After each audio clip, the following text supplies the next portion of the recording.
più comuni per chi soffre di bruxismo sono legati a questi sovraccarichi dentali, cioè indolenzimenti dentali notturni o al mattino,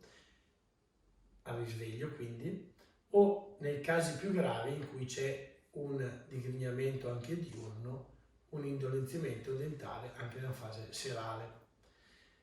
Oltre a questo ci sono disturbi correlati che sono legati al sforzo che viene fatto a livello neuromuscolare, quindi indolenzimenti neuromuscolari, e nei casi diciamo in cui viene interessata con questi movimenti